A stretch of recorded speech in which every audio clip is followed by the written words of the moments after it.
Yo quiero escuchar a los demás.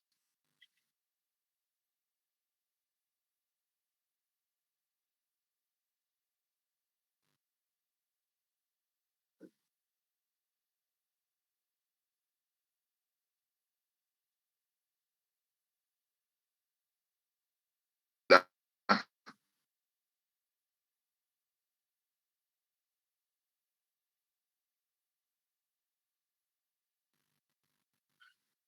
¿nadie quiere hablar sobre el examen parcial? ¿Lo resuelvo o da igual?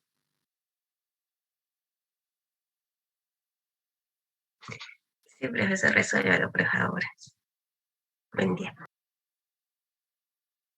Ok, entonces, muy bien. Ok. Chicos, métanme hate en el chat. O sea, yo pregunto algo y, no sé, ¿están en la clase? O hay solo dos personas nomás. No, sin miedo, ¿ah? La clase va a estar grabada al final y al cabo, ¿ah? La van a revisar y van a poder acceder a todo el material, ¿no? Así que el objetivo no es que solo estén en la clase escuchándome, ¿no? Si no sería el video de YouTube y ya está. Ok. Claro, si no diría, ¿para qué vienen entonces, no? Si igual ya está el video de YouTube y no van a participar, es lo mismo. Mejor aprovechen estas horas para discutir sobre lo que estamos haciendo, ¿no? Bueno, pregunta número uno. La empresa Bluefield GmbH es una empresa mediana. Aquí me está diciendo varias cosas, ¿no? Con operación en dos países que han intensificado sus actividades de seguridad, al igual que sus capacidades tecnológicas. Este es el encargado de liderar la etapa comisionada de puesta en marcha, o sea, digamos, el arranque, ¿no? En una instalación de separación de destilación de propano y butano a 230 y 280 Fahrenheit.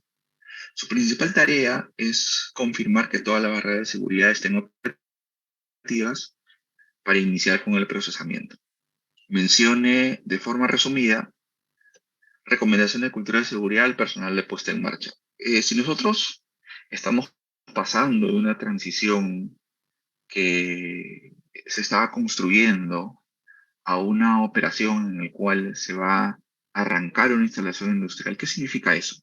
Significa que antes no teníamos sustancias inflamables en instalación industrial. O sea, literalmente no había propano, no había butano, simplemente ¿qué cosa habían? Fierros, tuberías, tanques, columnas, por ahí una bomba, por ahí un intercambiador de calor, pero no estábamos expuestos a ese peligro principal. Y ese peligro principal es la presencia de una sustancia inflamable, volátil, capaz de generar contaminación, en el caso que fugue, asfixia, en el caso de inhalación, un incendio, en el caso de una fuga que encuentre una fuente de ignición, y una explosión, en el caso que la fuente de ignición se encuentre de forma temprana en el momento en que el fluido tenga muy alta presión. O presión en este caso porque son 230 libras, no es que sea muy alta tampoco, ¿no? Entonces, esa transición, ¿cómo la manejamos? ¿Qué tenemos que hacer para lidiar con esa transición entre tener sustancia inflamable y no tener sustancia inflamable? Entre tener presión y no tener presión. ¿Cómo cómo lo trasladamos a la realidad? ¿Simplemente presionamos un botón o simplemente capacitamos al personal y ya está? Capacitar qué cosa es el propano, qué cosa es el butano. Tal vez no, ¿no? O sea, ¿qué es lo que estamos buscando con la cultura de seguridad en esta situación? Pues lo que buscamos, primero, es interiorizar qué tan peligrosos son las sustancias como el propano y el butano. Saber que cuando existe una fuga de propano y butano a 280 Fahrenheit, la fuga va a salir a condiciones de muy baja temperatura. Entonces tenemos que tener en consideración que si las condiciones operativas son a 230 y 280 Fahrenheit, en el momento que existe alguna fuga, vamos a tener cero de presión, por ese lado no hay problema, pero la temperatura va a ser bajísima. y la densidad va a ser muy baja, o sea, el volumen específico va a ser muy alto, y eso conlleva a que sea una fuga con muy alta velocidad. Una fuga con muy alta velocidad es una fuga con gran momento de inercia, que lo que hace es tirarnos al piso, llevarnos a un golpe, caernos, ¿no? Entonces, tenemos que conocer cuáles son las condiciones cuando ocurre una pérdida de contención primaria. ¿Qué más necesitamos saber sobre cultura de seguridad? La comunicación, muy importante. Tal vez tenemos que contratar a una empresa para que nos facilite la cultura, el liderazgo en seguridad, ¿no? Llegar a ese nivel de cultura interdependiente que habíamos hablado en la primera clase. ¿Qué más necesitamos? La capacitación, no solo en las condiciones de proceso, no solo en el proceso, sino la capacitación también en seguridad. ¿Cómo son los protocolos? ¿Qué necesitamos también? Eh, Hacerle entender a aquellas personas que están en la construcción que ya no pueden tratar a la instalación industrial como antes, porque si antes tomaban fotos a las tuberías, ahora ya no pueden tomar fotos, porque las cámaras son fuentes de ignición. Y cuando haya una fuga de propano, va a encontrar a alguien que está hablando por celular y va a ocurrir una explosión. Es una buena cultura recomendación. ¿Qué más puede ser? Eh, el hecho de, el hecho de la disciplina, ¿no? El hecho de los horarios, cuidar bien ese tema, de cómo son los regímenes de trabajo. Antes se trabajaba 12 horas, ahora se trabaja 24. Entonces, una puesta en marcha implica muchas decisiones, implica muchas actividades y a la vez también mucha concientización. ¿Alguien más que quisiera agregar alguna recomendación que no he dicho?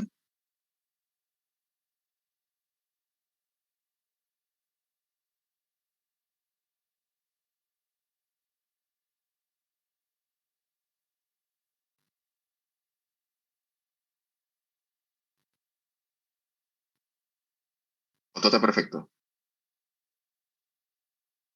Algunos mencionaron estas cosas, otros fueron más generales.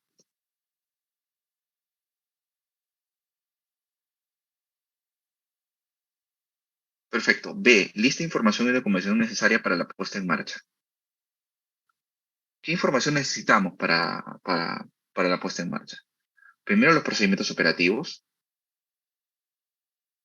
Alguien podría decir, bueno, pero eso viene de la empresa de ingeniería, ¿no? Empresa de ingeniería.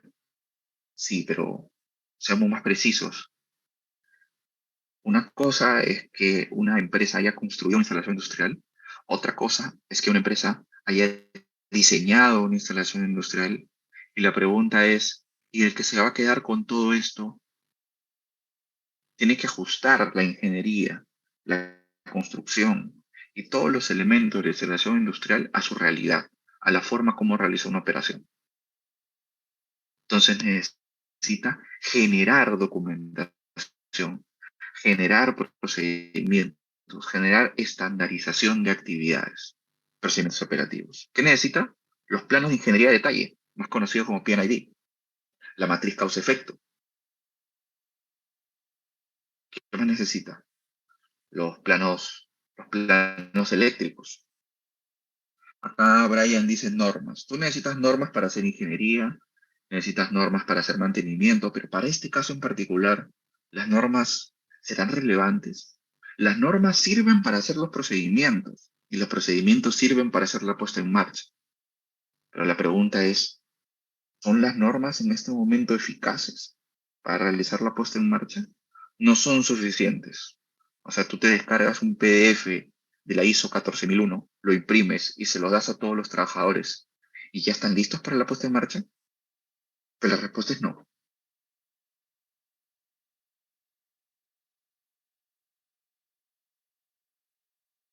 Consideraciones para la puesta en marcha en el bloqueo etiquetado. Bueno, cuando nosotros arrancamos una instalación, ¿qué tenemos que hacer? Ingresar fluido y confirmar que las uniones bridadas, roscadas y soldadas sean correctas. Entonces se tiene que bloquear una sección y luego hacer pruebas. Y luego de un tiempo en particular, confirmar que no haya ninguna fuga, ninguna pérdida de presión en el sistema y a partir de eso se puede hacer la actividad. Necesitamos capacitar al personal en bloque etiquetado, que cada uno tenga sus candados, como lo vimos en el video, cada uno tenga sus tarjetas, confirmando quién es la persona que está bloqueando, el orden de los bloqueos y a la vez también confirmar quiénes son los actores, ¿no? Quién es la persona encargada de autorizar el bloqueo, quién es la persona de confirmar si la operación ya está lista para la puesta en marcha y la reanudación de la operación, o en este caso, la reanudación de quitar el aislamiento, el bloqueo etiquetado. El listado de barreras de seguridad del tipo electrónicas que se necesitaría revisar. Si nosotros tenemos propano y butano, que es una sustancia inflamable, que es a la vez una sustancia volátil, que al medio ambiente es un gas y a presión es un líquido, ¿qué necesitamos? Eh, Necesitamos un sistema en el cual cuando ocurra alguna fuga yo tengo que aislar, ¿no? Para que la fuga se debilite. Es exactamente lo mismo cuando tienes una hemorragia y presionas el brazo. Es exactamente lo mismo. Entonces, ¿qué necesitamos? Primero, lo más básico, ¿no? Un sistema de control. Cuando existe alguna perturbación, el sistema de control es capaz de mover algo para que la variable de procesos vaya a su valor deseado. Eso puede ser una válvula de control, por ejemplo. ¿Qué más necesitamos? Si estamos en un entorno en el cual hay sustancias volátiles, necesitamos un sistema de parada de emergencia automático, más conocido como sistema instrumentado de seguridad, el cual es muy usual, que lo hemos hablado mucho en la clase. ¿Qué más necesitamos? Detectores de gas, en el caso de fugas, ¿no? En el caso de una fuga, hay un detector de gas y y para todo automáticamente, ¿no? Listado de barreras de tipo mecánicas que necesitaría revisar. Si estamos en un recipiente de alta presión de 230 libras, ¿qué necesitamos? Nada más y nada menos que una válvula de alivio de presión. ¿Qué más necesitamos? Necesitamos, por ejemplo, en el caso del derrame de líquido, un dique de contención, en el caso que se pueda contener en lo máximo posible. ¿Qué más necesitamos? Un disco de ruptura podría ser, por ejemplo. Las válvulas manuales también. Las válvulas manuales podrían ser barreras de seguridad tipo mecánicas. Así contestaron, ¿no?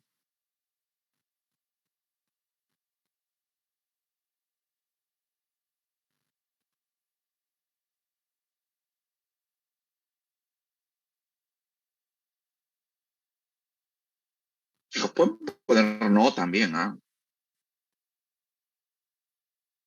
No pasa nada. No es el fin del mundo.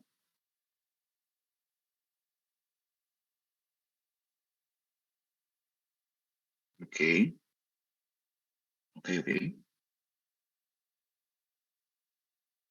Ujú. Y lo demás,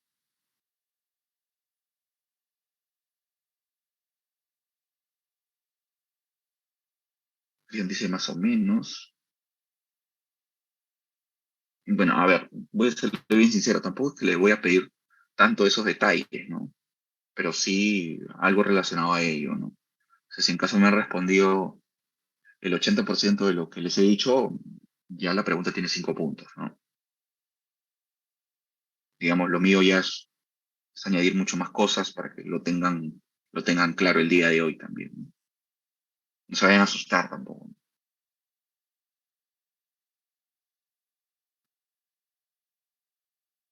Bueno, vamos con la pregunta 2.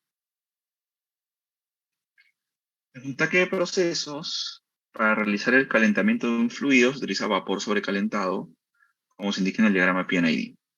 ¿Qué es un vapor sobrecalentado, chicos?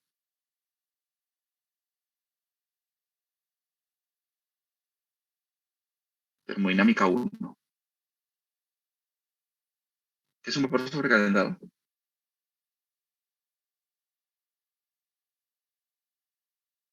Antes donde dice calidad 1, más o menos.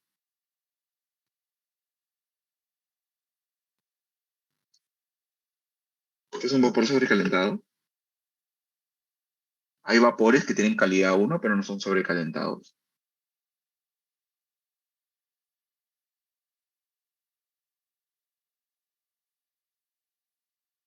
Vapor por encima de su temperatura de ebullición. Sí, está bien. Que a una presión en particular, la temperatura es mayor que la temperatura de ebullición, ¿no? Obvio que no estamos hablando ya a nivel de crítico, de criticidad, ¿no? Estamos hablando simplemente de relacionado solo a la temperatura de saturación, para ser más preciso, porque estamos hablando de sustancias puras.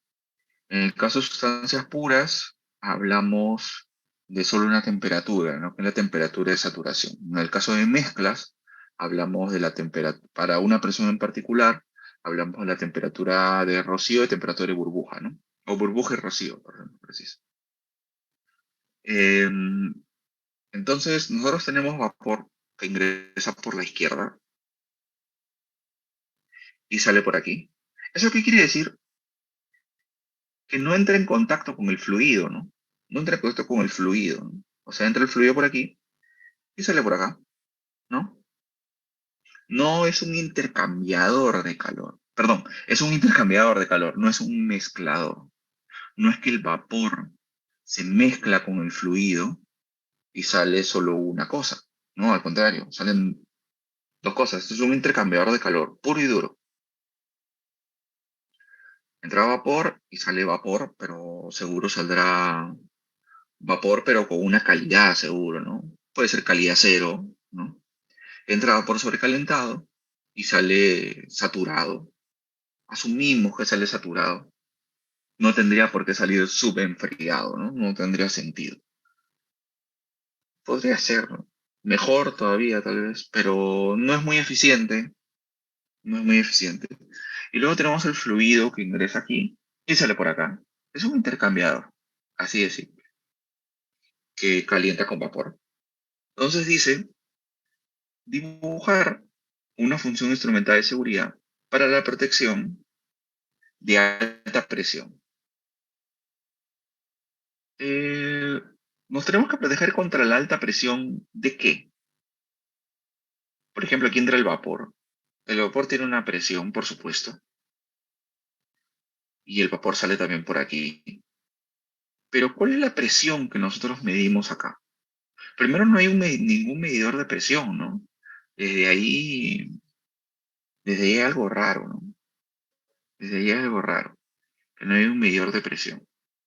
Y si en caso estamos utilizando fluido y vapor, pues debería. Entonces, hay dos presiones que nosotros podríamos controlar, que es la presión del fluido, perdón, controlar no. No nos interesa en este momento controlar la presión. ¿Qué nos interesa? ¿Qué nos interesa? Protegernos contra la alta presión, no controlar. En este curso no necesitamos controlar un valor, lo que necesitamos es protegernos. Cuando ocurre una alta presión, nos protegemos. ¿Y cómo nos protegemos? La pregunta del día. Si entra, por ejemplo, aquí el fluido, ¿qué podría pasar para que se genere aquí una alta presión? ¿Quién me dice?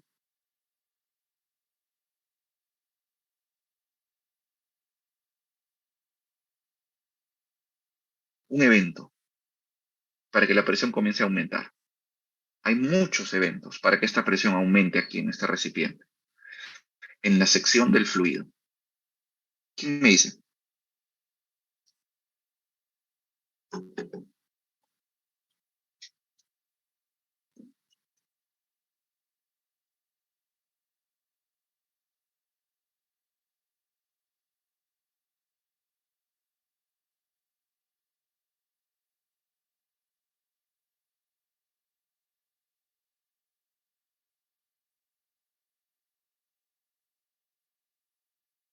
¿Qué salida? ¿Está acá?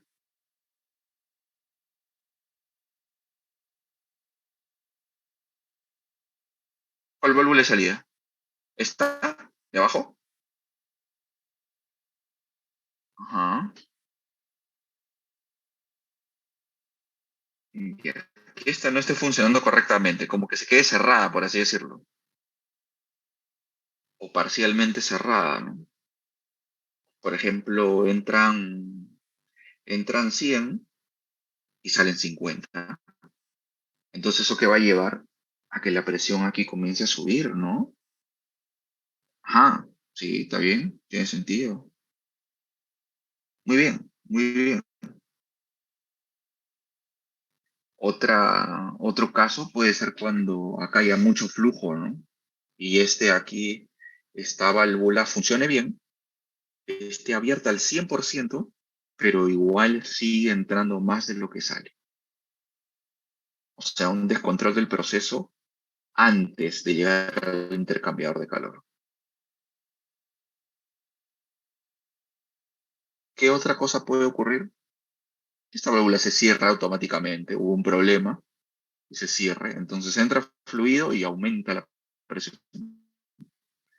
bruscamente. Entonces, ¿qué hacemos para protegernos contra la alta presión? Y de forma eficaz, de tal forma que la probabilidad de falla en demanda sea menor a 10 a la menos 3, o sea, sin 3. ¿Qué instalamos? No me digan medidor de presión, porque eso no sirve.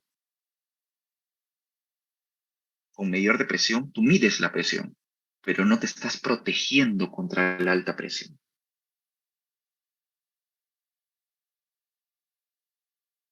Una cosa es monitorear, otra cosa es proteger. Yo no estoy pidiendo aquí que ustedes me digan cómo yo mido la presión, sino cómo me protejo contra alta presión. A ver, aquí Arlet dice, primero un controlador de presión. ¿Ok? Un controlador de presión. El controlador de presión, ¿qué es lo que hace? Da indicaciones, ¿no? Dice, oye, tú haz algo, tú haz otro. Y está muy bien. Eso en seguridad se conoce como logic solver, ¿no? ¿Se acuerdan? Sí, pero necesitamos algo más importante todavía que un controlador de presión. Supongamos que la presión suba porque ingresa mucho fluido. ¿Qué necesitamos para que la presión deje de subir? Y necesitamos que sea SIL 3. Si sí es SIL 3, ¿qué significa que es parte del sistema instrumentado de seguridad? Por ejemplo, aquí en el chat dice válvulas de alivio. Sí, pero la válvula de alivio no es parte del sistema instrumentado de seguridad. Es una capa posterior todavía, ¿no? Pero como parte del sistema instrumentado de seguridad, ¿qué necesitamos? ¿Qué es lo que nos va a proteger contra, contra la alta presión? Necesitamos un lazo de seguridad. Necesitamos un medidor de presión, un controlador de presión y una válvula de corte on-off, como lo vimos en la clase, ¿no? ¿Y dónde ponemos esa válvula? ¿Quién me dice? Esa válvula para cerrar, para que evitar que la presión deje de seguir subiendo.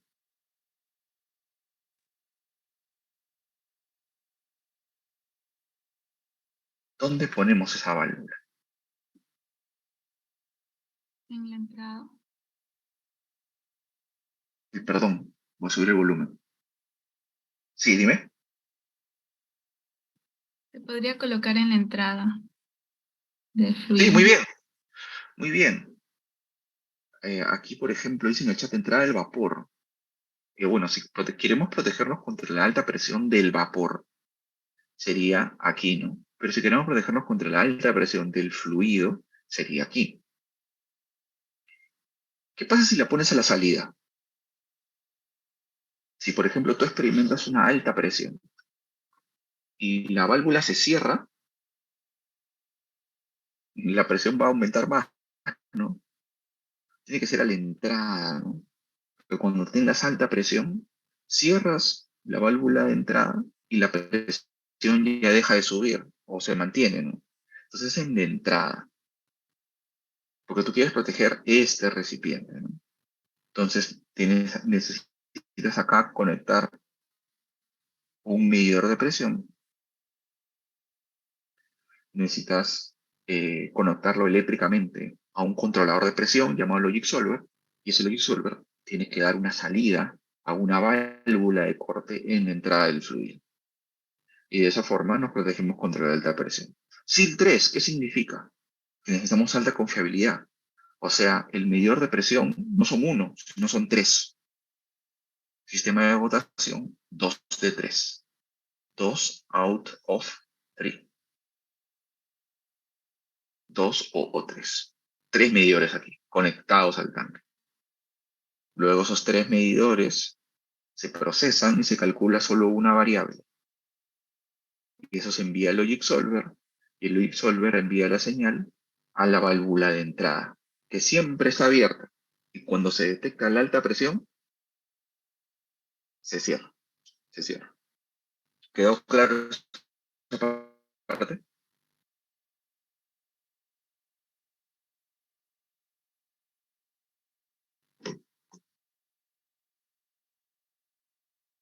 ¿Quedó claro?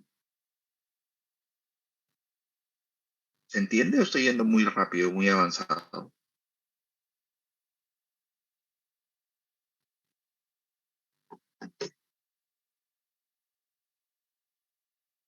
¿Ok? Arlette, era más o menos lo que estabas pensando, ¿no? Cuando dijiste lo del controlador de presión. ¿Perdón? Era lo que expliqué más o menos lo que estabas pensando cuando dijiste controlador de presión. Ah, sí, era un lazo de control, solo que por escribirle rápido le puse así nada más. Pero sí, Ah, me ya. refería a un lazo de control. Claro, pero no es un lazo de control, ¿ah? Es un lazo de seguridad, comenzando por ahí. O sea, nosotros no queremos controlar la presión. No nos interesa controlar la presión. Si la presión está en 20 y yo lo quiero en 30, no, no me interesa. Lo que yo quiero es evitar que la presión siga subiendo. Entonces no necesitamos un lazo de control, necesitamos un lazo de seguridad. ¿Queda claro? Sí, profesor. Claro. O sea, por ejemplo, la válvula que está a la entrada no es una válvula regulable, es una válvula on-off. Es una válvula que siempre está abierta y cuando ocurre el evento se cierra a 0%. Nada que en partes, gradualmente, nada en uno. Por eso que separemos el control de la seguridad. Son dos cosas, no es que sean totalmente diferentes, sino que son dos barreras diferentes, independientes y con diferente filosofía. Ok, muy bien. Dice, otra para el flujo del fluido de entrada. Aquí tenemos algo bien curioso. Aquí tenemos un medidor de flujo. Tenemos un controlador de flujo y tenemos un controlador que envía una señal neumática a la válvula de control. Este es control, ¿no? Totalmente. O sea, digamos que esta válvula se mueve y en función a eso, nosotros medimos y en función a eso la válvula se mueve, ¿no? Para controlar el flujo, ¿no? Esto es algo muy común. Dice, pero necesitamos una protección contra el alto flujo.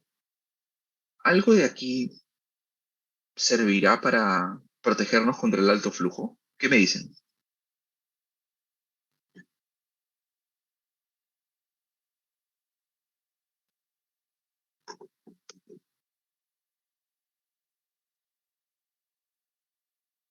¿El alto flujo es peligroso o no?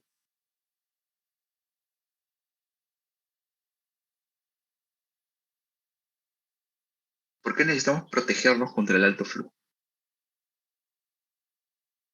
O tal vez necesitamos protegernos contra el bajo flujo, tal vez. ¿Qué me dicen?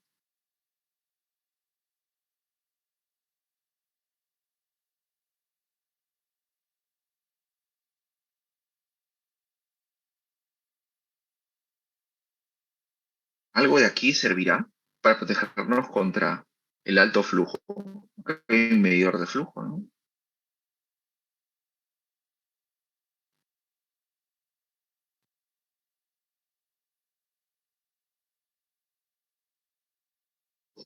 ¿Qué dicen?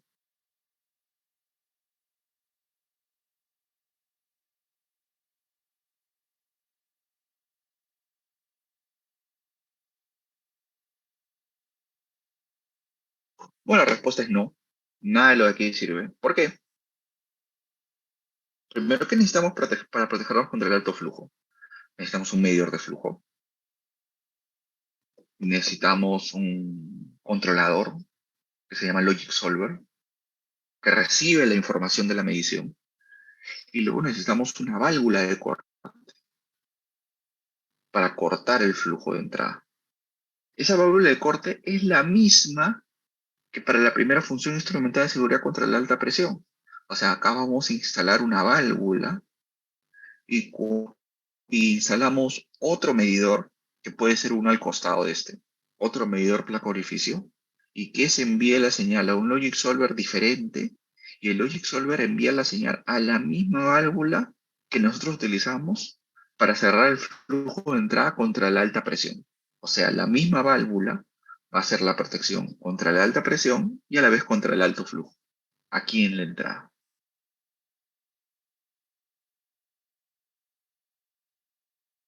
Y tenemos que poner otro medidor. Pero profesor, si van a medir lo mismo, sí, van a medir lo mismo, pero este medidor es para control y tiene que haber otro medidor para seguridad.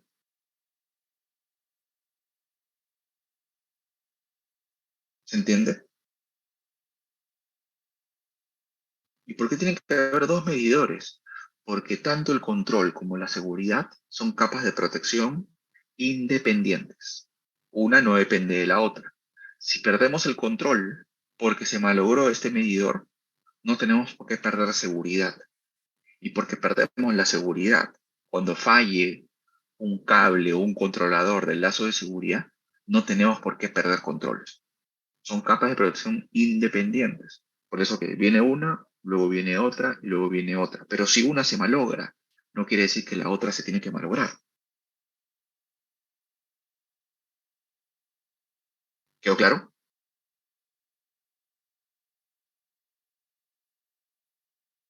Por eso que son dos medidores diferentes. Un medidor de flujo para control o medidor de flujo para seguridad.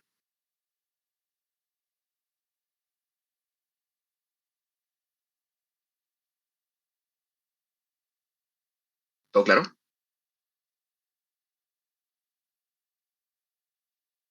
Araceli dice que sí.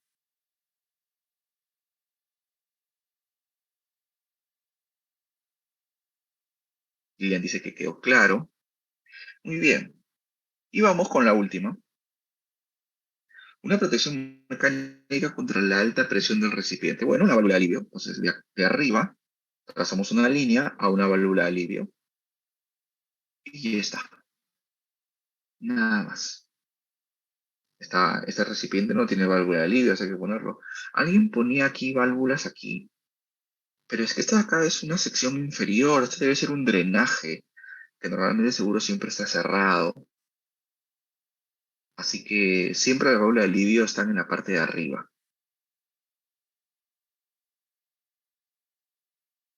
Así que, estimados, esto de aquí es simplemente analizar el proceso y saber qué es lo que podría, y a partir de eso poner protecciones. ¿Qué son protecciones? Válvulas de corte, válvulas de alivio. Una válvula de control no es una protección. Una válvula neumática regulable no es una protección. Es una protección, podría decirse, pero no. Para el sistema de seguridad tenemos las válvulas de corte on-off, que son parte de una función instrumental de seguridad. Es una función instrumental de seguridad, la unidad del sistema instrumentado de seguridad, que nos protege contra alta presión, alta temperatura, bajo nivel, alto flujo, bajo flujo. Por ejemplo, ¿qué es peor en este sistema? ¿Bajo o alto flujo de este fluido? Díganme ustedes, ¿qué es peor?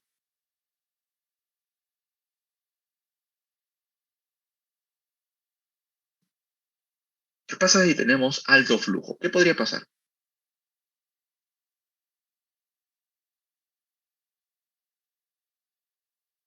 Es un intercambiador relativamente simple, ¿no? Pero igual todavía le tememos un poco a resolver estas preguntas. A ver, díganme ustedes, ¿qué pasa si tenemos un alto flujo? No hay un intercambio eficiente de calor. No se calienta lo suficiente. Muy bien. ¿Eso es bueno o malo? Para el proceso es malo, pero para la seguridad es bueno. ¿Sí o no? Para el proceso es malo porque no estás llegando con la temperatura objetiva, pero para la seguridad es algo bueno. ¿Por qué es algo bueno? Porque la temperatura es una fuente de peligro. Entonces, si esto no sale tan caliente, entonces nadie se va a morir, ¿no? Vamos a perder dinero tal vez desde el punto de vista de que tenemos que nuevamente pasar el fluido por el intercambiador de calor, porque no se llega al objetivo. Pero desde el punto de vista de la seguridad no es un problema. Si tenemos alto flujo también, podríamos tener más descontrol, ¿no? Entonces esta válvula se puede mover más, como que tiene que estar así todo el tiempo, y podría generar un problema en el control del proceso. Alto flujo. Alto flujo también causa más erosión a las partes internas de la válvula, entonces la válvula se desgasta más. Alto flujo también hace que la placa orificio se desgaste, ¿no? Y comience a tener errores de medición. Y errores de medición conllevan a errores de control. Ese sí tenemos alto flujo. ¿Y qué pasa si tenemos bajo flujo? ¿Qué pasa si tenemos bajo flujo de este fluido?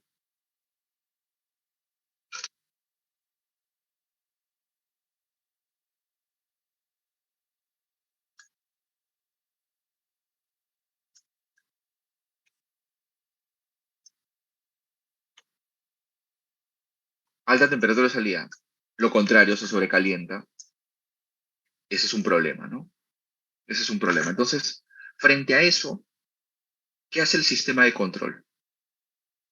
El sistema de control lo que hace es disminuir la entrada de vapor, porque tenemos aquí un medidor de temperatura, un controlador y un elemento de control final, que es una válvula regulable, neumática, con un actuador neumático regulable, que hace disminuir el vapor. Claro, llega un momento en que lo corta, ¿no? Cierra totalmente la válvula, ¿no? Pero no es el objetivo, ¿no? El objetivo es que haya un flujo, que sea un proceso estable. Un proceso estable es un proceso seguro. Entonces, para eso necesitamos un control de flujo. De todas maneras, necesitamos un control de flujo. Para tener un flujo óptimo y un ingreso de vapor también óptimo y se cumple el balance de energía, ¿no? Masa por diferencia de entalpías, entalpía de vapor sobrecalentado específica, menos entalpía de líquido saturado con calidad cero, igual a masa por calor específico por diferencia de temperaturas. Una ecuación de balance de energía muy simple,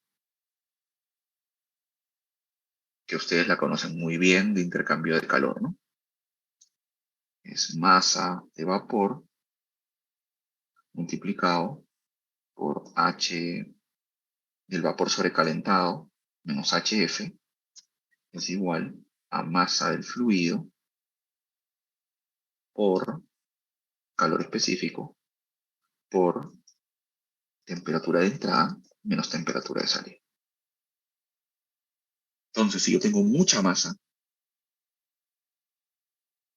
tengo que aumentar también esto. Y si tengo mucho flujo, la transferencia de calor tal vez puede ser más eficiente, puede ser mejor, pero igual tengo mucho flujo, entonces la temperatura de salida va a ser pequeña. Entonces, ¿qué es lo que tengo que hacer? Aumentar el flujo másico de vapor. Entonces, estas son cosas que es una aplicación, se podría decir, de, de la transferencia de calor y de balance de materia y energía, cuando las variables son susceptibles a cambiar. En balance de materia de energía te dan los datos, calculas el que falta, ¿no? Así de simple, ¿no? Te dan todos los datos, calcula cuánta masa de vapor necesitas. Te dan todos los datos, te dice cuál debe ser la entalpía de vapor sobrecalentado necesaria para calentar el flujo a una temperatura tal. Entonces, viene la pregunta, la vida real no es así, ¿no? La vida real hay otras cosas, ¿no? Entonces, para eso necesitamos, frente a los diferentes cambios, las diferentes variables de proceso, ¿qué necesitamos? Control. Y cuando el control no puede, necesitamos seguridad. Cuando el flujo másico ya es muy grande, ciérrate. Cuando el flujo másico es muy pequeño, ciérrate. Cuando la presión es muy alta, ciérrate. Y en la ecuación de balance de energía no nos sirve ya. No nos interesa. No nos interesa recuperar el proceso de forma gradual. Sino nos interesa desde el inicio. Todo frío del inicio y comenzar nuevamente, ¿no? ¿Quedó claro?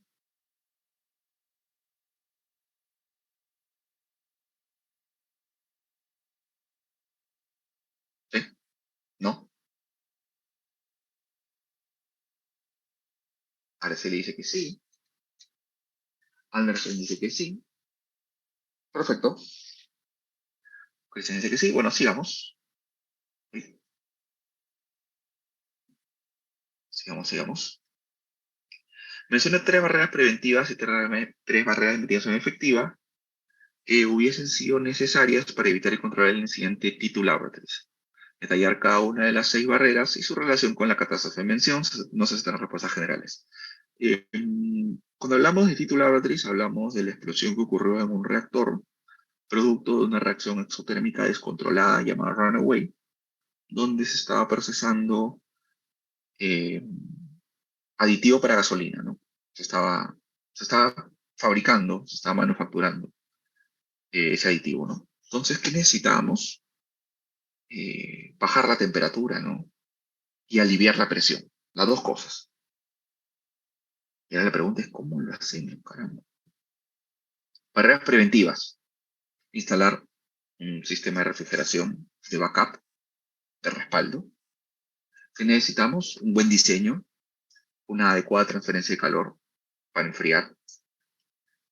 ¿Qué necesitamos? Un adecuado sistema de alarmas, investigación de los anteriores incidentes. Eso es lo que necesitamos como barreras preventivas. Un sistema de control, un sistema de seguridad, un sistema de alivio de presión mejor, ¿no? Eso es lo que necesitamos. En medida de mitigación, sí, respuesta ante emergencias, eh, eh, enfriamiento externo, ¿qué necesitamos? Medidas de evacuación, señalética. Necesitamos demasiadas cosas, ¿no? Necesitamos detección temprana de incremento de temperatura,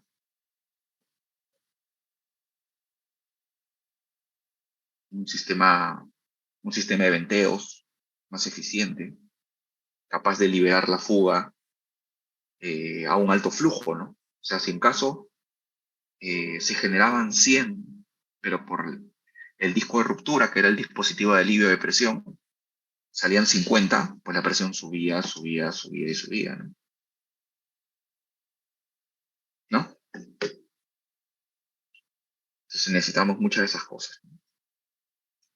Pregunta 4. Menciona un factor de escalamiento del tipo error humano que conlleva que los dispositivos de alivio de presión no tengan eficacia como barrera de seguridad. Ok, menciona una capa de seguridad para ese factor de escalamiento. ¿Qué es un factor de escalamiento? Es aquel factor que hace que una capa de seguridad falle. ¿El dispositivo de alivio de presión es una capa de seguridad? Sí, claro, porque en el momento de que se llega a una presión, esa válvula se abre y se remueve, se saca fluido del sistema para evitar que la presión siga subiendo. Es una capa de seguridad. Es una de las últimas, ciertamente, es cuando falla el operador, falla el sistema de control, falla el sistema de seguridad, y recién cuando fallaron todos ellos, entra a tallar el dispositivo de alivio de presión, que en este caso puede ser una válvula de alivio de presión. Y viene la pregunta, ¿y cómo esto podría fallar? Bueno, hay muchas razones por qué un dispositivo de alivio podía fallar. ¿Se acuerdan que mencionamos que era con un resorte? Pues el resorte se puede oxidar por falta de mantenimiento o presencia acumulada de humedad. ¿Qué más? Puede ser que simplemente la válvula de ingreso a la válvula de alivio esté cerrada. Entonces, ¿de qué sirve que tengas la válvula de alivio ahí bonita, instalada, si el fluido no va a tener contacto con la válvula? Porque la válvula de ingreso está cerrada, alguien la cerró. Es otro factor de escalamiento. ¿Qué puede ser? Que en el momento de setear la presión en el cual se comienza a abrir la válvula de alivio, está seteada a una presión más baja, o sea, una falla en la calibración. Esos son tres tipos, ustedes tienen que mencionar solo uno, ¿no?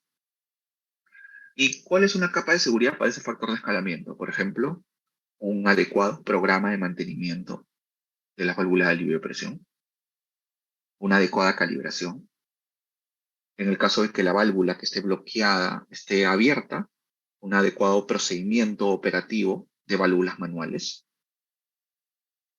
Tantas cosas, ¿no? Tantas cosas que podemos hacer para prevenir la falla de un dispositivo de alivio de presión. ¿Se entendió?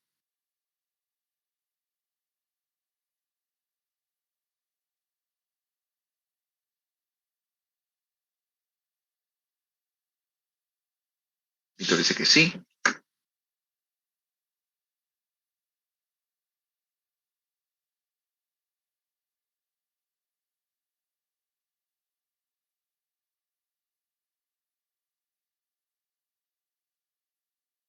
Dios mío. No, no es por ustedes, es por el tema que ha pasado. Segunda pregunta de la pregunta 4. Menciona un factor de escalamiento del tipo eléctrico. Ah, mira, el tipo eléctrico. Que conlleva que las válvulas de seguridad automáticas son off, esas que abren y cierran, de corte tipo esférica del sistema instrumentado de seguridad no tengan eficacia como barrera de seguridad. O sea, tú tienes una válvula, que por ejemplo puede ser el ingreso aquí, que está instalada, bonita ella, gastaste $100,000, todo perfecto, y la válvula no cierra. ¿Por qué motivo no cerraría? Dice del tipo eléctrico, dice acá. Que conlleva que la válvula de seguridad no tengan eficacia como barrera de seguridad. ¿Qué es una válvula de seguridad automática on-off eficaz?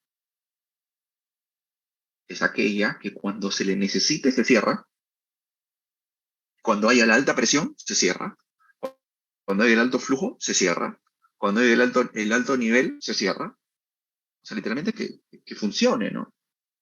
La pregunta es, ¿en qué caso podría fallar desde el punto de vista eléctrico? Primero, que no hay electricidad. Segundo, que los cables a la solenoide estén mal conectados y en vez de cerrarse se abra. ¿Qué puede ser? Que no haya un respaldo de energía eléctrica para que la válvula funcione correctamente. Que la válvula no sea falla cierra, sino sea falla apertura. Que se equivoquen en el momento de la configuración eléctrica. Que puede ser falta de mantenimiento en el sistema eléctrico. Tantas cosas, ¿no?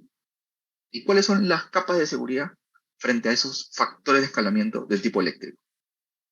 Plan de mantenimiento, adecuada construcción y confirmación de las señales eléctricas, pruebas de apertura y cierre previas a la puesta en marcha, o sea que antes que la planta comience a operar, tú la válvula la abres, la cierras, la abres, la cierras. Le simulas una alta presión y la válvula se cierra. Le simulas un alto nivel al medidor de presión y la válvula automáticamente se cierra. O sea, no tienes que llegar tú a un valor real de presión para confirmar que cuando llegues a la alta presión la válvula se va a cerrar. Sino tú puedes eléctricamente decirle al medidor, la presión en este momento es 500 y automáticamente la válvula se tiene que cerrar. ¿Eso cómo se llaman? Pruebas de matriz causa-efecto. O sea, para que tú sepas que la matriz causa-efecto funciona, no tienes que esperar que te ocurra toda la catástrofe, ¿no? Tienes que hacerle pruebas. Entonces, esas son las capas de seguridad para el factor de escalamiento de las válvulas de seguridad automáticas on-off del sistema instrumentado de seguridad. ¿Se entendió?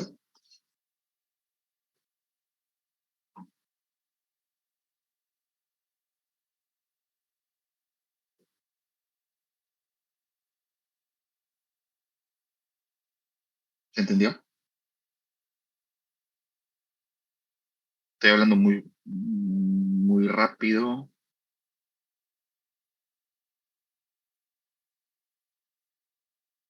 Perfecto. 20, ¿no? 20, ¿no, chicos?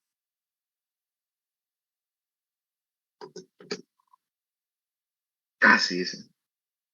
Muy bien.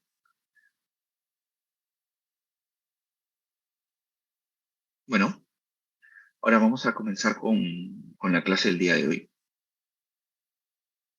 Uy, mi batería. Un momento.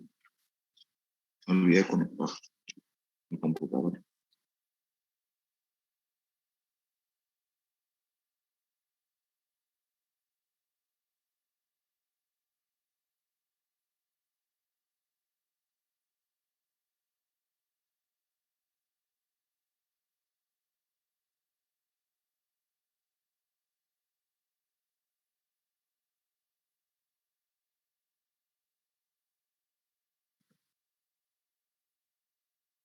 Perfecto. ¿Está conectado? Sí, una maravilla esto. Bueno, hemos hablado del dispositivo de libre presión bastante, ¿no? Ahora vamos a diseñarlos. ¿Cuáles son los problemas cuando tenemos un mal diseño en válvula de alivio? ¿Quién me dice? Ya lo hemos visto, pero háganmelo recordar, por favor.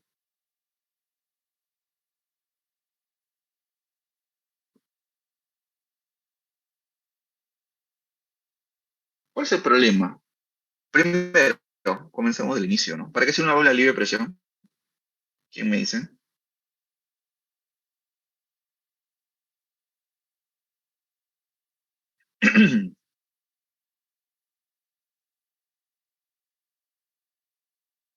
¿Me dice?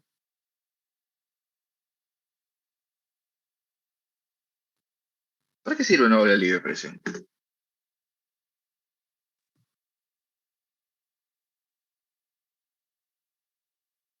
Suéltenla sin miedo.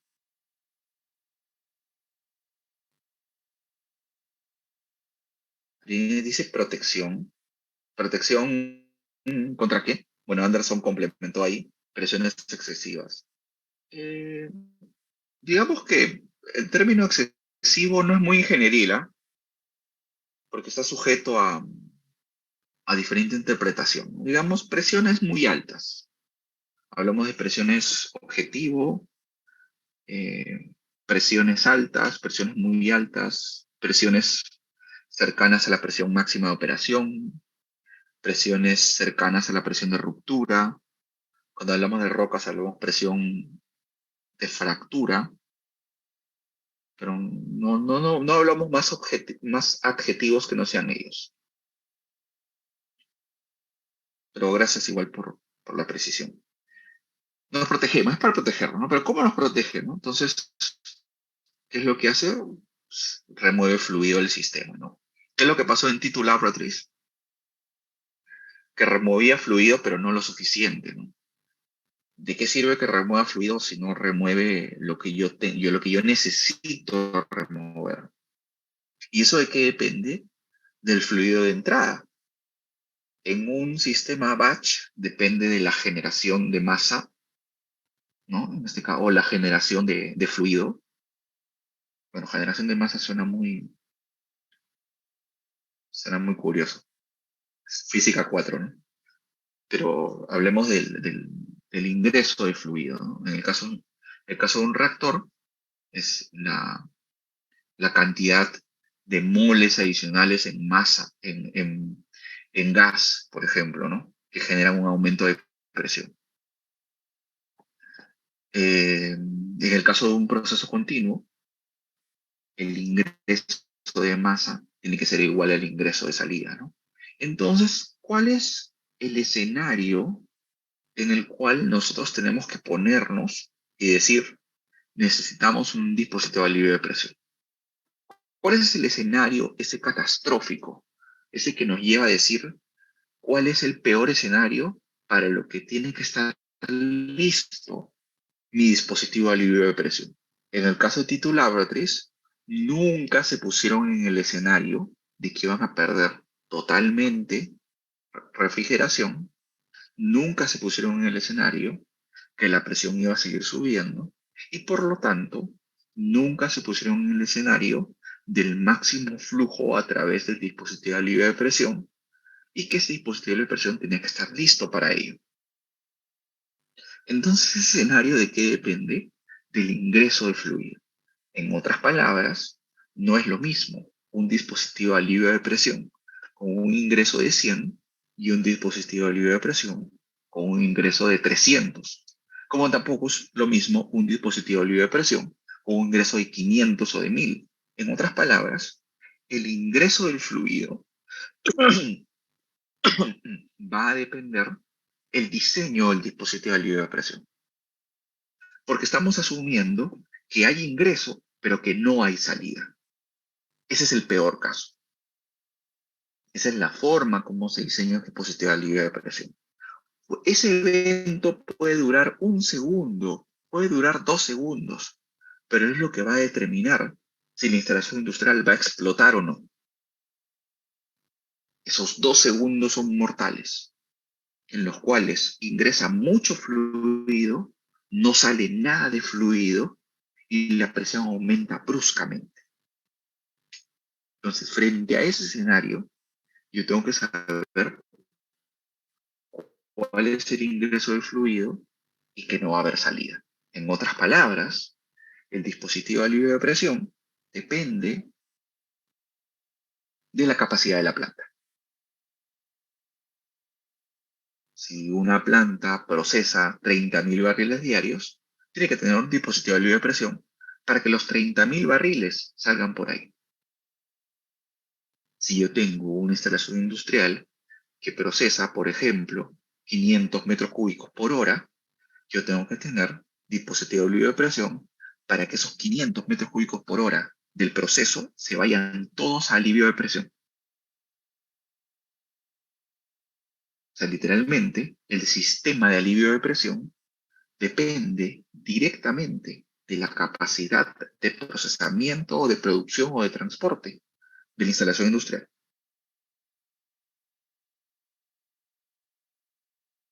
Entonces estamos hablando de aquí que ya no solo estamos en el campo de balance de materia, en el cual los equipos, no se calcula el dimensionamiento de los equipos. Estamos en el caso de los fenómenos de transporte, en el cual el balance de materia y energía incide en el dimensionamiento de los equipos. Entonces nosotros vamos a calcular el dimensionamiento de los equipos a partir de la capacidad de una instalación industrial. Cuando ustedes calculan el área de un intercambiador de calor, es porque saben el balance de materia y el balance de energía. Cuando ustedes calculan la capacidad de una bomba, es porque saben cuánto se está transportando y cuánto es la elevación de presión. Entonces, justamente esta disciplina de dispositivo de alivio de presión es un cálculo de transferencia de cantidad de movimiento.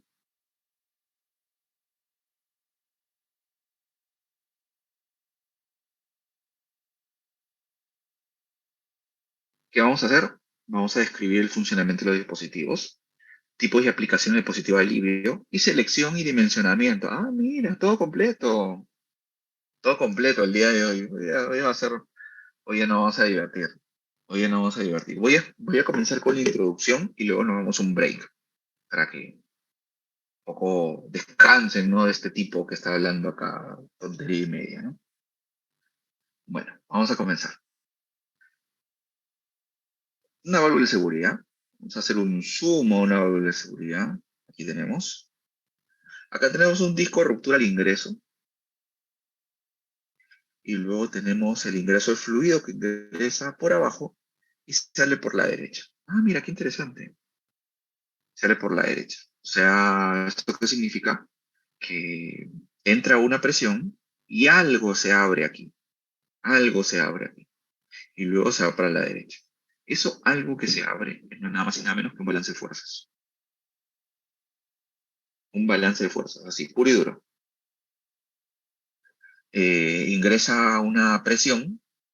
Presión es fuerza entre área, ¿no? Entonces significa que la fuerza es la presión por el área, ¿no? O sea, la fuerza que se ejerce en sentido vertical hacia arriba es la presión del fluido multiplicado por el área del asiento de la válvula.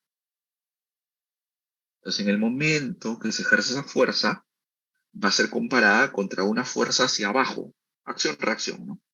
Esa fuerza hacia abajo, ¿qué cosa es? La fuerza del resorte, el famoso K por X, tanto conocen ustedes, ¿no? Que le dicen la ley de Hooke, creo que se llama, ¿no?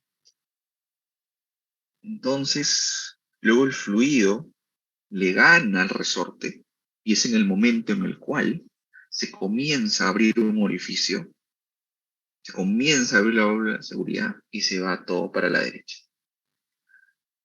¿Cuál es el problema cuando ingresa el fluido que al resorte lo deforma? Un poquito lo deforma, ¿no? Entonces, si lo deforma, tenemos que mandar al resorte a calibración, a mantenimiento, para confirmar que el resorte nuevamente se va a deformar a la presión deseada. Esa presión deseada se le dice presión de set, que puede ser 200, 300, 500, 5 atmósferas. Depende mucho, ¿no? De qué proceso estamos hablando. Aquí, por ejemplo, tenemos una foto con 3 válvulas. Las 3 válvulas están acá, ¿no? Acá hay una, acá hay una, acá hay otra y acá hay otra, ¿no? Y cada una tiene aguas arriba una válvula de bloqueo, de bola, que tiene unos manubrios que se cierra en sentido horario y se abre en sentido antihorario, ¿no? Se le da varias vueltas. Esta es la caja de engranajes, que para que haga este movimiento, la caja de engranaje hace un movimiento horizontal a la esfera, ¿no? O sea, tú no tienes por qué estar haciendo así en la válvula horizontal. Digamos que tiene una posición muy, muy incómoda, ¿no? Entonces, para eso, haces así y mueves la válvula. Con la caja de engranajes se hace un giro en 90 grados diferente, ¿no? Eso es cosa de mecánicos, ¿no? Entonces, nosotros tenemos aquí una válvula que bloquea esto. Supuestamente tiene que estar abierta. Aquí, por ejemplo, vemos que la válvula está abierta. Por favor, no voy a pensar que eso es recontra nerd. Pero si se dan cuenta que hay una flecha que está parada, vertical. Es un rombo. Voy a dibujarlo.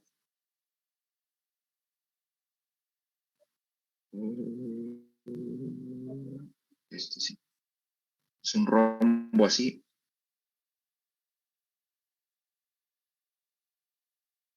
Es un rombo. Aquí tenemos otro rombo y aquí tenemos otro rombo. Pero este rombo está girado 90 grados. Vamos a ver aquí. Vamos a agrandar nuevamente aquí. Ven acá este rombo. Este rombo está vertical. ¿Qué significa? Que la válvula está abierta. Es una válvula de bola abierta. Acá tenemos otro rombo también. Esta válvula también está abierta. Y tenemos aquí otro rombo que está de negro. Esta válvula está cerrada. Por eso está así, ¿no? Es un indicador que tú lo ves de lejos y que la válvula está cerrada. ¿Por qué está cerrada? Porque para yo producir, supongamos, 200, puedo aliviar 200 por estas 2 válvulas. ¿Eso qué quiere decir? Que cada uno tiene una capacidad de 100. O sea, necesito 2 válvulas para aliviar el fluido de producción totalmente. O el fluido de procesamiento o el fluido de transporte, ¿no? Lo que se considere. Eso quiere decir necesito 2. ¿Y por qué esta tercera está cerrada? Porque no la necesito, solo necesito 2, no necesito 3. Y cuando estas 2 alivien, esta acá se tiene que alinear para aliviar y otra también, mientras una se va a mantenimiento. O sea, en el momento que las 2 se activen, una enviamos a mantenimiento y otra la dejamos en paralelo con la tercera. Por ejemplo, se aliviaron 1 y 2. Entonces, una se va a mantenimiento, se saca todas estas uniones bridadas, o como lo vemos aquí, se sacan todos estos pernos. Esto de aquí abajo, perdón, el de aquí abajo. No, sí, el de acá arriba. Estos pernos se sacan y se envían a mantenimiento. Y tú te quedas solo con dos.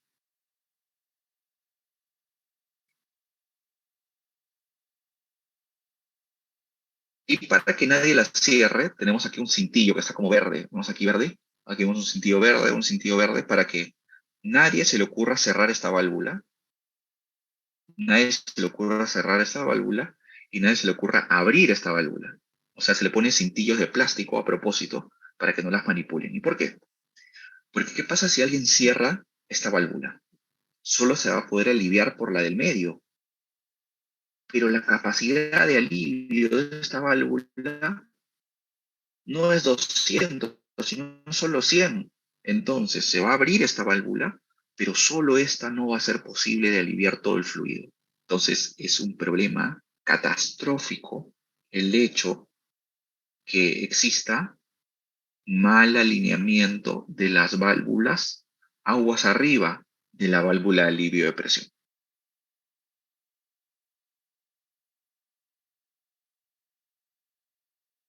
Tienen que estar dos abiertas y una cerrada.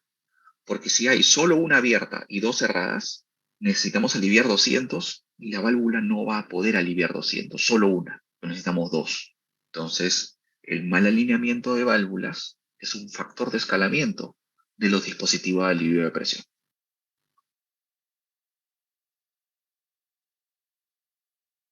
¿Se entendió?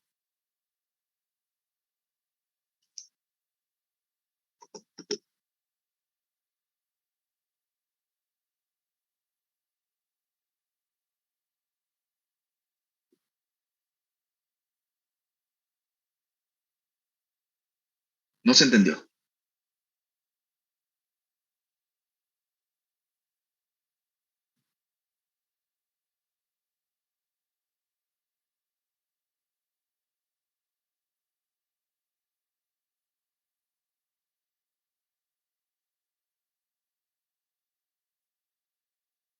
Anderson es uno de los pocos que está aquí en la clase.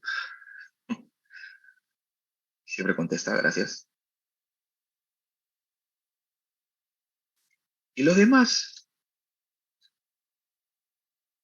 Sherenka, ¿se entiende?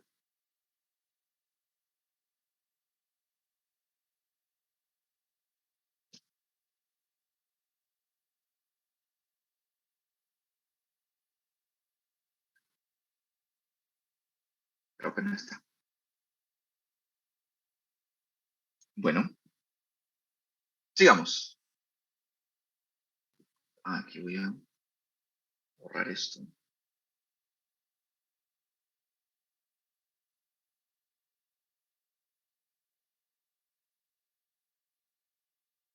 Y sigamos aquí.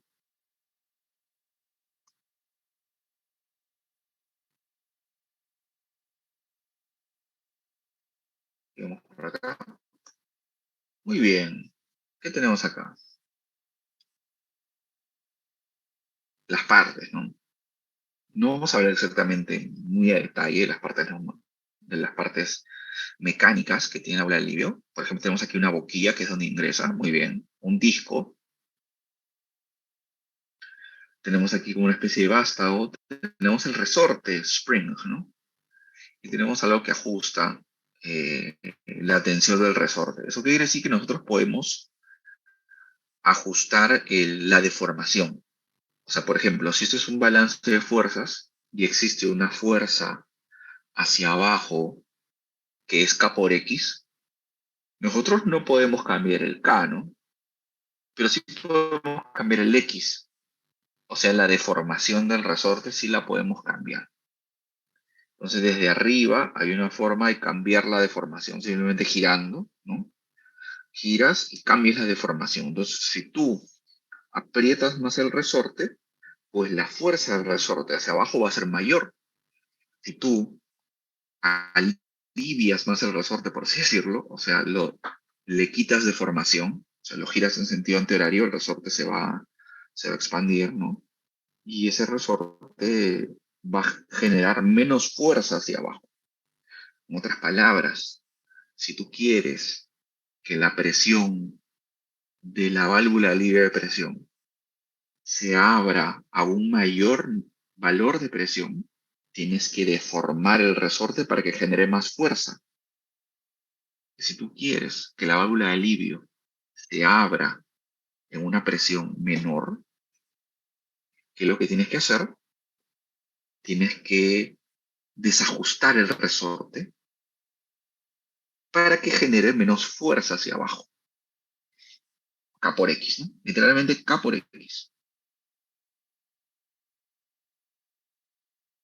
Es relativamente simple para estudiantes de mecánica, ¿no? Y para estudiantes de ingeniería química también, ¿no? El K por X, ¿no? El contraconocido. Claro que eso se en dinámica, ¿no? Que es un curso que nosotros no hemos estudiado, ¿no? Pero bueno, ¿qué tenemos aquí? Eso tiene que tener resistencia a materiales. Seguimos estudiando puentes, ¿no? Bueno, en fin, acá tenemos una válvula cerrada. ¿Qué es una válvula cerrada? Es una válvula cerrada donde la fuerza del resorte es mayor que la fuerza del fluido, la fuerza de presión. ¿Qué es la fuerza de presión? Presión por área, así de simple, ¿no? Fórmula muy conocida, ¿no? Presión por área. Ya tenemos un área y tenemos aquí una presión. Entonces, si el resorte está generando mucha fuerza hacia abajo y la presión del fluido es muy corta, entonces no va a levantar el resorte, ¿no? Así de simple. Pero llega un momento en que la presión aumenta tanto que comienza a salir fluido por aquí. Y como comienza a salir fluido por aquí, se puede decir que ya comenzó a abrir la válvula de alivio. Ah, muy bien. Entonces, ¿qué me dice aquí? La fuerza es igual, casi igual la presión de seno. Cuando se ecualiza, ya recién comienza a salir el fluido, ¿no? Comienza a salir. Y obvio, que esta presión puede seguir aumentando y sale más fluido todavía, ¿no? Entonces, como que la presión tiene que aumentar más para que la válvula de alivio se abra totalmente. Cuando hay una equivalencia de fuerzas, recién se está abriendo. Ya esta tiene que superar a la fuerza hacia abajo, la del resorte, la fuerza del fluido, para que recién comience a salir más, ¿no? O sea, no es que la válvula de alivio se abre a un porcentaje o al 100% y luego se cierra al 0%. No, es como casi como regulable, ¿no? Comienza en 0% y luego está 10, 20, 30, 50, 100 y luego se cierra nuevamente a 0. ¿Se entiende, no? Bueno, esto de protección mecánica ya lo hemos visto. Nosotros estamos aquí en la sección celeste, ¿no? Perdón, amarillo, amarillo. Estamos aquí, ¿no? Los relief devices, ¿no? Los dispositivos de alivio. Eso es lo que nosotros estamos analizando aquí, esos dispositivos de alivio de presión. Entonces, supuestamente el dispositivo de alivio de presión entra a tallar cuando falló el proceso, el sistema de control del proceso, la intervención del operador, el sistema instrumentado de seguridad. Recién ahí, ¿no? Esto es lo ideal, que todas las capas de seguridad actúen, ¿no? Pero la verdad es que todas las capas de seguridad tienen falencias, como lo vimos en la clase de capas de seguridad, ¿no? Tienen agujeros, producto de los factores de escalamiento. Eso es lo que nos lleva, lamentablemente, ¿no?, a tener incidentes.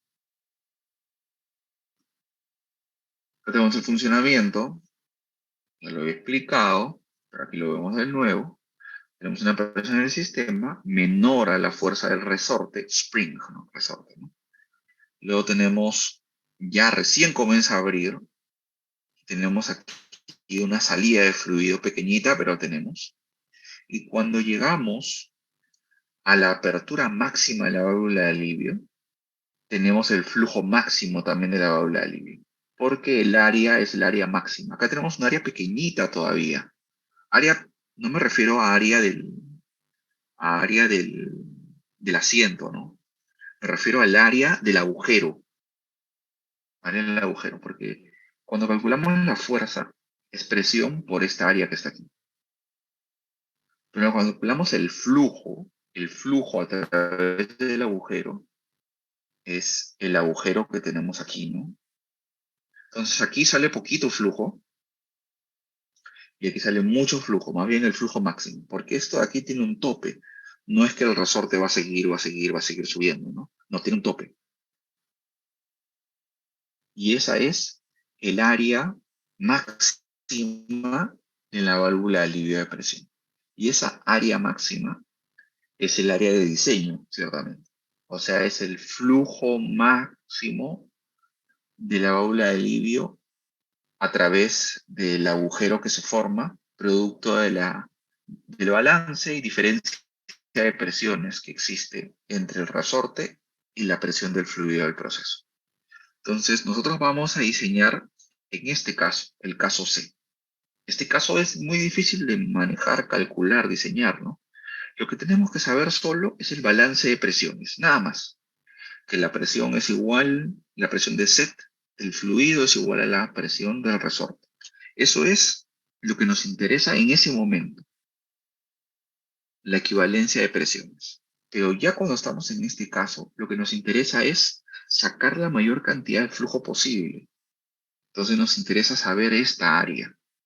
Acá esta área no nos interesa, es pequeñísima, poquita. Prácticamente no hay flujo. Sí hay flujo, pero es muy poquito. Y se remueve fluido, pero muy poquito, ¿no? Pero aquí es cuando se remueve la cantidad que yo deseo. Y esa es lo que vamos a diseñar, este escenario. ¿Cuál es el área del agujero? ¿Cuál va a ser la presión? Por lo tanto, ¿cuál va a ser el flujo? A nosotros nos interesa calcular el flujo. Eso es lo que nos interesa. ¿Ok? Vamos por aquí. Y aquí tenemos unas reglas de dimensionamiento. Por ejemplo, nosotros tenemos aquí varios valores. Tenemos, por ejemplo, aquí la máxima presión operativa.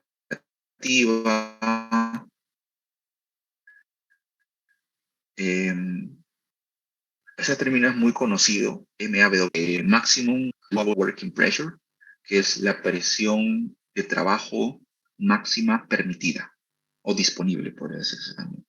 Allow significa permitir, ¿no? Disponer, ¿no? Permitir. Entonces nosotros no podemos pasarnos esa presión de trabajo máximo, ¿no? Siempre tenemos que estar debajo de esa presión. Esa presión máxima de trabajo no es la presión de ruptura, por si acaso. No es la presión de ruptura. Inclusive la presión de ruptura es inclusive mayor, ¿no? Pero nos mantenemos a un nivel debajo de la presión de ruptura como la presión máxima de trabajo. Hay que tenerlo bien claro. Entonces, a partir de eso, nosotros diseñamos las diferentes presiones que existen, los niveles de presión. Eso lo vamos a ver luego con calma, cada uno, digamos, en mucho número. Por ejemplo, para una válvula de alivio, nosotros tenemos aquí el set, ¿no?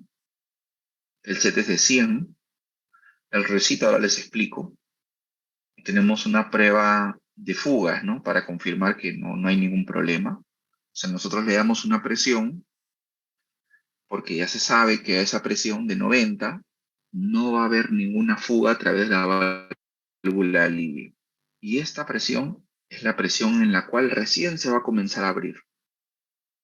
Esta de aquí es la presión en el cual se llega a la máxima apertura de la válvula de alivio. A la máxima apertura, o sea, la presión de set es el caso B. Nosotros llegamos aquí a la presión de set. Pero para que la válvula de alivio se abra al máximo, necesitamos esa presión de max relieving pressure, o sea, la presión de alivio máximo. No puede superarse más de esa presión, que es, en este caso, 10% de la presión de set.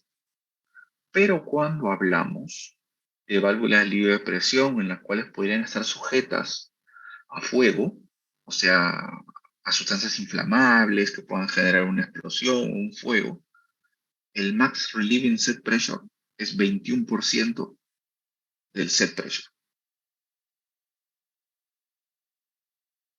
Esa es la forma como se diseña la válvula de alivio de presión, con una diferencia de 21%, que lo vamos a ver también en los cálculos. Ahora, esto es muy importante. Chicos, hemos ido de frente, ¿no? 1 hora y media, ¿no? Vámonos un break. Vámonos un break de 20 minutos. Son las 9:30, regresamos a las 9:50. ¿Ok? Voy a poner aquí en el chat.